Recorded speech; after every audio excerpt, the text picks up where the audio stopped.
Hey guys, welcome to the first episode of SideTracked. This is going to be basically a talk show about music. We want to kind of focus on, making a platform for people to have, discussions about music and to promote sort of a local music scene in Warrensburg. And so to do so, we want to bring bands on and kind of have them play. But before we get into that stuff, we felt like we needed to introduce ourselves, not just in the traditional sense, but also in sort of our musical tastes. So Leah, you want to start introducing yourself? Yeah, so obviously, since we're doing this, it's pretty safe to say that I'm a huge fan of music, and I absolutely love it. It's a big part of my life.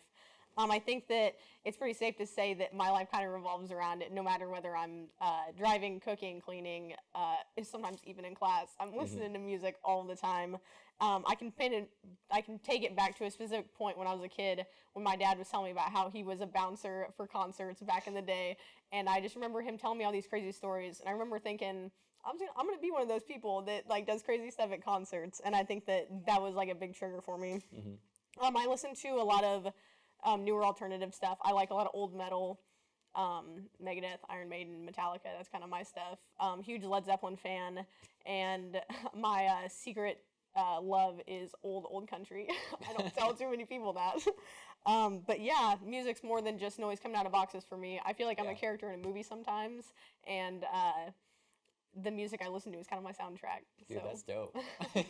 I think about that way too much also. Yeah, when you're walking in class and stuff, this is my jam. Yeah, throw on some Wu-Tang and I'm walking along, I'm like, wait a minute.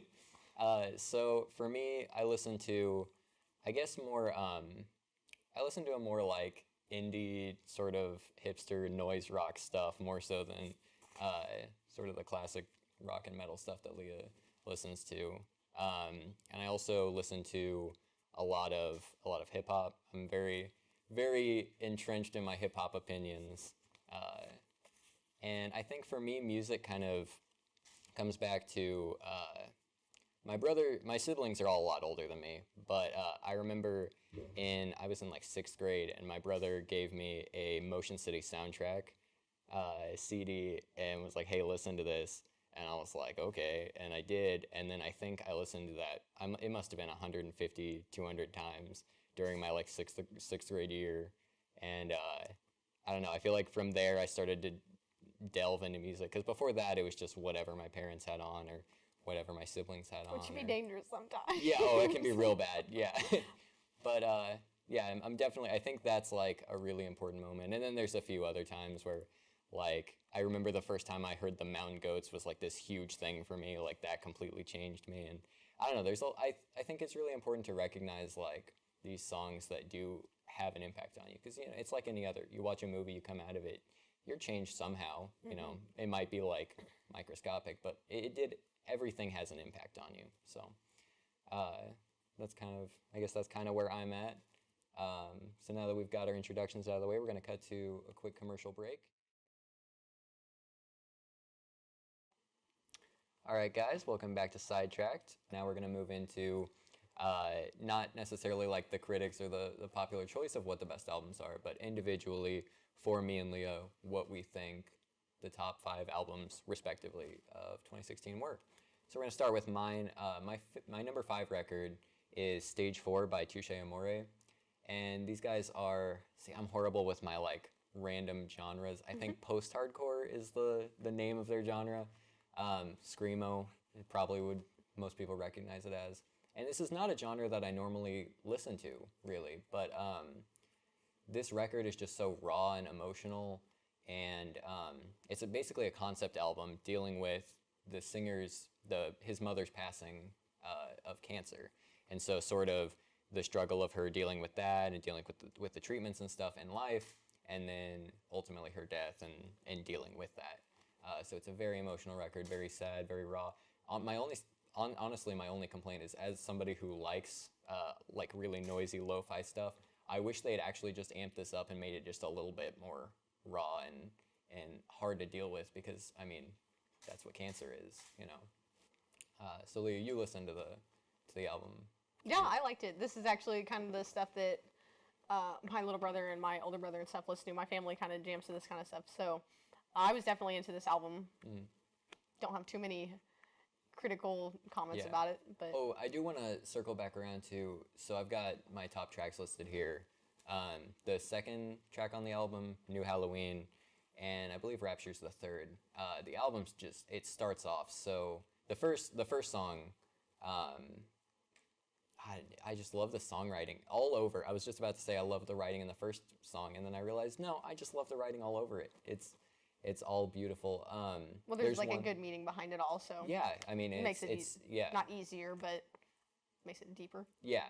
There's a line, so New Halloween is basically like, it's been a year since she's passed away, and he's kind of dealing with that and dealing with the the anniversary of her death. And Rapture, the hook on that song, I always saw the glass as being half full. Like, oh man, it's all the writing in this. Yes, I was like, third song in, I'm already almost in tears. Like, really beautiful album. Like I said, it's post-hardcore. It can be inaccessible, but definitely worth a listen. Well, my top 5 was Death of a Bachelor by Panic at the Disco. I think that Panic at the Disco definitely was like kind of a face for a lot of our generation's emo phase. I know a lot of us, like, I know I definitely went through an emo phase where I had dyed my hair black, and I always did black nail polish and wore band t-shirts all the time. Never really grew out of that. Actually, I didn't really grow out of all of that, but I think that like the evolution of Panic at the Disco has been super duper fun to watch, because from their early stuff, when you listen to it, it's like this is all good music, but it just gets so much better, and it's a much better quality. And then in an interview, Brandon Urie actually says that he channeled his inner Sinatra, and I mean, you can definitely see that when you listen to this whole album. My top 2 tracks from this were Impossible Year and Don't Threaten Me with a Good Time, which are like on the spectrum of like emotional, like how you feel when you listen to them. They're on the opposite ends, because Impossible Year is like slow and it's really sad, and then Don't Threaten Me with a Good Time is about a good time and about partying and being with your friends and doing crazy stuff. So I thought it had everything for me, anyways. Everything I was looking for. Yeah. Oh yeah. I gotta say, I'm surprised not to see "L.A. Devotee" in your top tracks, because that is like that song, far and away my favorite song on the record. I really dig that track. Yeah, and you, like you were saying about the evolution of the band. This record sounds like nothing like, I don't know. It's definitely been a wild ride. So my number 4, I guess we'll move on, is Run the Jewels 3, and this album was actually slated for a 2017 release. It barely squeaked in, but God, I'm glad that they did, because this thing is amazing. And like a Christmas Eve. Yeah, exactly. It was like a Christmas present, and then they did the Portlandia skit where they announced it, and oh, it was so good. But this thing is full of, I mean, it's, if you listen to Run the Jewels 1, if you listen to Run the Jewels 2, like, it's more of the same, but it just feels more polished. And actually, this record feels more political, and that's coming from their second album had a line on it, something to the effect of, and the forehead engravers and slavers of men and women, and something about religion, the people who rule over you through religion. So this is coming from people who made a record like that, and this is more political, more of that sort of like rap with a message. And I feel like that's kind of what hip hop to me is about, having this message and about dealing with the problems that plague a community. And so that's why I put A Report to the Shareholders, because it's that is feels to me like a call to action, like a kill your masters, let's destroy the government and start over. Like, oh, it's so, this thing is crazy. And I think that this is one of the best album cover arts that we have throughout the entire show. I think that this is one of my favorites. Yeah, and then there's also that, because there's a song on the record, Stay Gold, and so they've got that coming up a few times, the gold theme, and dude, Killer Mike and LP, man, you can't go wrong with them. When even Kendrick is talking about them, like, that's how you know somebody's good. All right. Awesome. Well, my number 4, going back to Black Star and David Bowie. This album was flabbergasting. I will just go ahead and say it was flabbergasting, I think. Obviously, Bowie's like a huge music icon. He has been forever. And this album gave all of his fans like at least somewhat closure about what was going on and what happened. And I remember when I heard the news and when I listened to the album, like I just couldn't help but tear up. And I get really emotional and invested in my favorite artists and stuff. And I think it's really noble that he was working on this up until his death. Like there was, I mean, he just put everything he had into this album. One of my, Lazarus is my favorite song from this album, specifically because in the song it says, "Oh, I'll be free just like that bluebird." And if that doesn't make you like, I don't know, if that doesn't make your heart hurt, then I don't know what does. Yeah. But there's definitely an emotional attachment for me and probably for every other Bowie fan in the entire world with this album. And then "'Tis a Pity She Was a Whore" is just a great song. I really like that. Was my second favorite one on the album. No, this record, the first time I listened to it, it was like 2 a.m. I was by myself in my room. I was like, because I knew. Well, see, I knew that I was gonna be, because I've listened to Bowie forever. I mean, I grew up with them, and so I knew I was gonna be very emotional about it, and so I locked myself away. And I knew it was gonna be sad, but there was almost this like air of like creepiness to it, of like, you know, it really delves into dying and leaving a legacy, and it made me think not just about his death, which is what I was going in expecting, but also, you know, worrying about my own. And I had nightmares for like weeks after listening to this thing. It messed me up, but it was an amazing ride. It's an amazing album. It's some of his best stuff, I think. Absolutely. All right, so for me, my next record is, we're on number 2? Oh. 3. Okay, I was like, oh man, I'm getting ahead of myself. I was about to say, I don't want to give it away. All right, we're on my number 3 is Blonde by Frank Ocean. And this record, see, I'm going to be honest, I wasn't a huge fan of Channel Orange. I thought that I liked a lot of what was going on. I just felt it was kind of almost a little immature. Like it wasn't really, you know, the best that he could be doing. And man, did he bring the best that he could be doing this record. He really brought it around, and he delivered. This thing it's soulful. It's the songwriting. Once again, that's, if you can't tell, that's a very important thing for me. Is when I'm looking at, you know, the lyrics to a song, what am I seeing? And he delivers. Like Solo, one of my top tracks.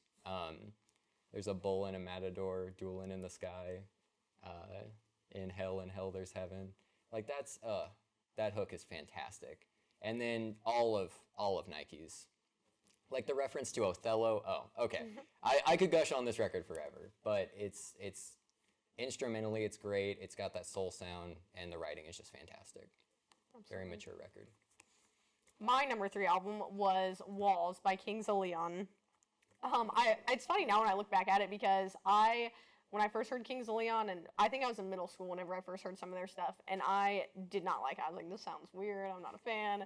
And now, like, that's really funny to me, because Kings of Leon is actually one of my new favorite bands. And it took me a long time to get around to listening to this milky album. But once I did, I was super duper pleased with it, and I thought it was absolutely awesome. Some of the stuff that I've read about it, though, is a lot of critics and reviewers didn't like it just because it wasn't as rugged and rough as their past stuff. I could see that. I can see that, but I definitely like this sound better. Really? Yeah, I think middle school me would have liked it a lot better, too. Yeah.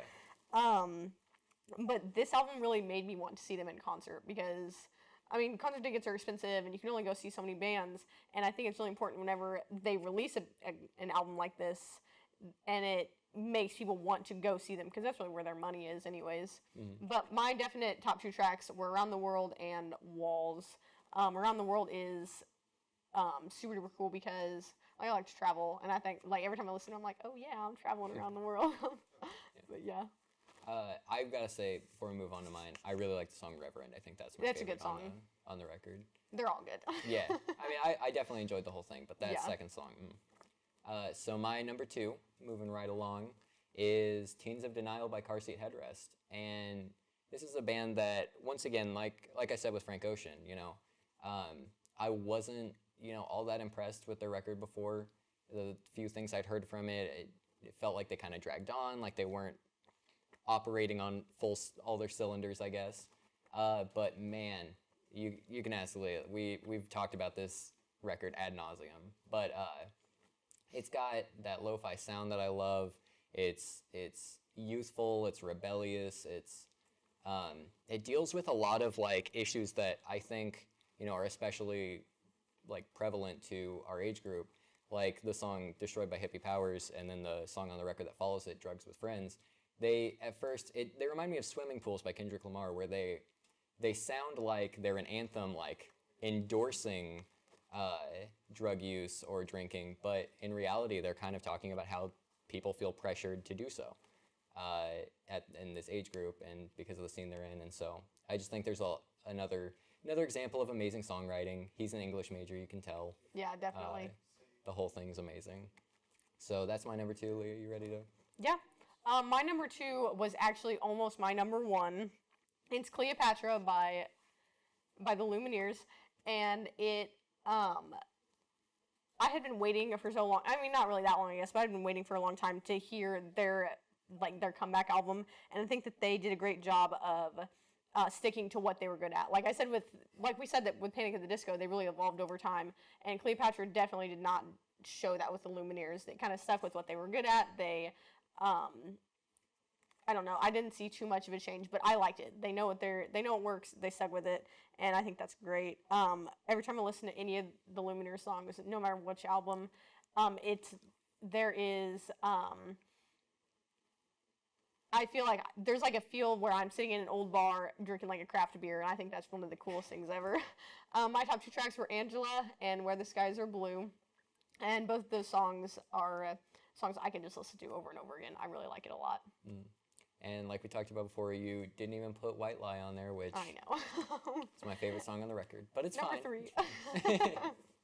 3. So finally, the big reveal, my number 1, which is going to surprise exactly no one ever who knows me, but 22 A Million by Bon Iver.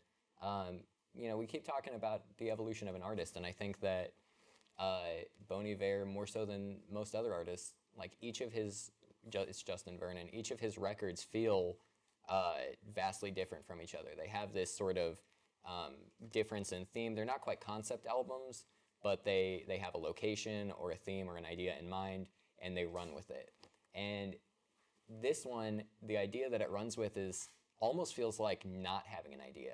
It feels like being lost as an artist and not knowing what message you're trying to convey, what you need to be doing, not wanting to be stuck releasing the same record every year, but instead trying to challenge yourself and finding that, maybe you can't find yourself and maybe you can't find the sound that you need to be having. And that's especially what God is to me, using religion as a focus for that. So yeah, I think this record's great. I think that the instrumentals and the lyrics are almost meaningless, but in a way that you can find any number of meanings in them, and I think that's really cool. And that's kind of why it's my top, because I can listen to this thing 400 times and still have no idea what's going on, but always wanting to keep figuring it out. It's not like, I don't know, I don't want to know. So. Yeah. So my number 1 album of 2016 has to be How to Be a Human Being by Glass Animals. This album gave me a completely different perspective on pineapples, and that's the only reason I like it. Just kidding, kind of. I think that Glass Animals is definitely an upcoming band that they have to be respected for what they are, but more so just like everything that they create, I think is just beautiful art. I don't think I've ever listened to a Glass Animals song and been like, that was okay. It's always, that was awesome, and I'm going to listen to it 8,000 times. Yeah. My top tracks on it were definitely Agnes and Pork Soda. Agnes is one of my favorite songs in the entire world right now, just because it's about suicide, and it's about someone who actually committed suicide, and the lyrics are so strong, and you don't realize it until you listen to it a couple times. You're like, whoa, this is a really deep song. Mm-hmm. But I fell in love with it like the first time I listened to it. Yeah. And then Pork Soda, obviously, that gets a lot of hype anyways. But yeah. I mean, pineapples are in my head. That song, like the story behind the song too, where they heard the homeless guy saying that. It's just awesome. Yeah. I definitely think that the album is captivating, and I would say that How to Be a Human Being is better than Zaba. But I think they still stay true to who they are, and it's still it's, I don't know, it's still glass animals, you know. But when I think of, oh, there's one word to describe this album, I immediately think, you know, this is pretty whimsical. Like, I feel whimsical when I listen to it, and I think it's just a really good album that makes me happy listening to it. Yeah. I really dig Agnes. I think that song's great. I also really like season 2, episode 3. Yeah. Also, love that title. Yeah. That is like a fantastic song title, and I don't know why it works so well. It just does. Well, because it's, I don't know, it's just awesome that it's like their second album, and it's the third song on their second album, so it's like, oh, everything just flows. It's perfect. But yeah. I really like this thing. I think that it flows especially well. Like each song kind of moves into the next in a very... Absolutely. Pineapples. So I think that covers it. You know, I think you guys get sort of a sense of maybe who we are as music listeners from this, and ideally that'll like inform whether or not you think maybe our opinions are worth listening to as we bring other people on and as we do more reviews. But we're going to cut to a commercial break, and then we'll come back and talk about kind of our plans for the future.